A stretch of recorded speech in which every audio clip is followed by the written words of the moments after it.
Put your chin down a little bit.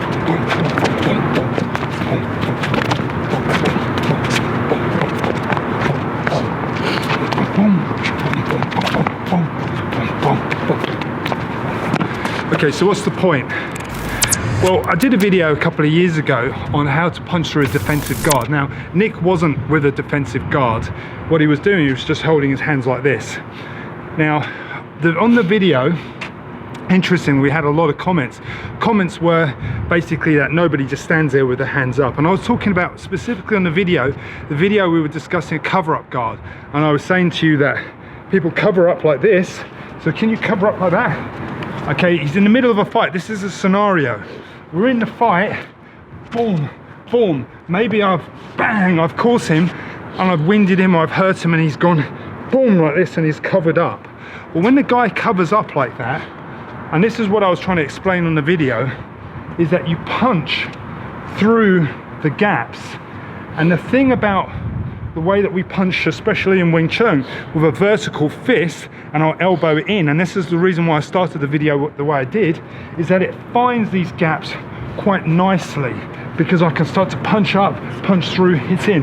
Bearing in mind that guy's covering up to start milling punches back at me. He's not going to be, and I really do accept the point, he's not just going to go like this and stay like this.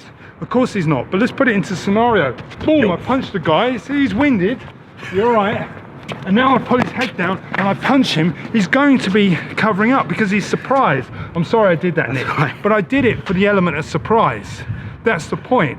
Because it's always easy to do a what if. You know what? I see the video and I say, okay, yeah, but this is never going to happen, but you're taking into account that I'm actually hitting you for real, right? I'm causing some sort of effect, and that's going to hurt you.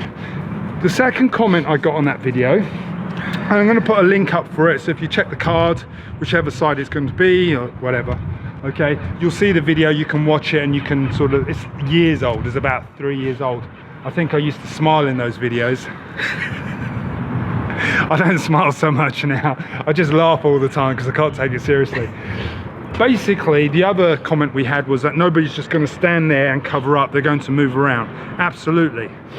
They're going to move, but as he's moving and I'm punching, bang, bang, bang, bang, bang, I'm also going to be punching as well.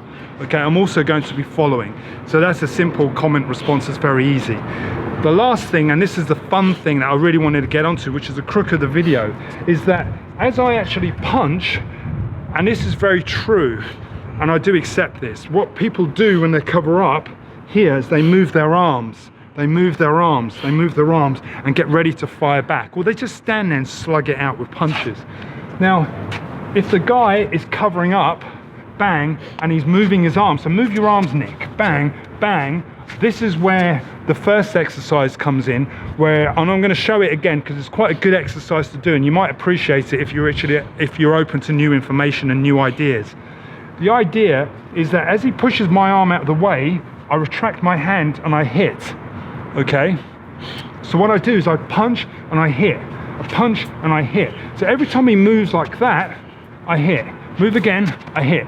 Move again, I hit. Now, I know it's not realistic because the hand's out here and there's a big space and people thinking, yeah, but no one moves like that because people cover up nice and tight. Well, for the ease of teaching the idea, it's easy to show it out here. But the reality is that if his hands were like this, okay, and I punch into that space and he pushes my hand out of the way, can you see how I do that? I just pull the hand out and I hit here a short distance. I don't pull the hand out and swing and club, or pull the hand out and hook. In Wing Chun terms, there's a difference between punching to hit and punching to control. When we punch to hit, okay, and if you think about it in simple striking terms, punching to hit would be that you pull the hand out, bang, you find the space in the guard or the cover up and you hit around into it. That's punching to hit.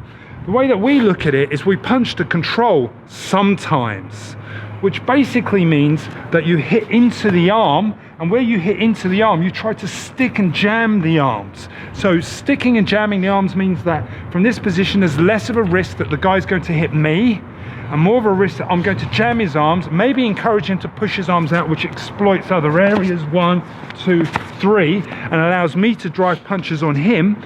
But most importantly, it's taking the risk, it's reducing my risk of being hit. It doesn't mean I'm not going to be hit, because this is a fight. You're always going to be punched in a fight. As I always say, the trick is to try to reduce the risk of being punched, and if you do get hit, it's about damage limitation. So the point is that when I punch into his arm, I can hit him. You try to hit through, it's harder. The only thing you can do is to swing around and hit me, and in doing so, boom, it gives me these coverages, and there's tie-ups that I'm always teaching where I go in and I jam the arms. So this is infighting, it's not long range fighting. When I get in and I attack the cover-up guard, I'm attacking the cover-up guard through the spaces, and I'm trying to do it in a way that actually makes it really difficult for him. Okay, bang, bang, bang. So if he's moving his arms to counter and start to throw punches. If he does throw punches, that's absolutely fine, because I expect that. I don't expect someone just to cover up and stand there like a wooden dummy just so I can film a video and put it on YouTube just to impress people, because that's not what we're about. What we're about is sharing information in an honest way, giving ideas and collaborating with others. At the end of the day, we're trying to, if you like, improve general knowledge on martial arts, fighting, self-defense, and most importantly, for self-defense. And in doing so, we're trying to share our information. There's nothing to be gained. It's all in goodwill. If you've got any comments, you want to contribute or work with us, feel free to leave a comment. If not, have a great day.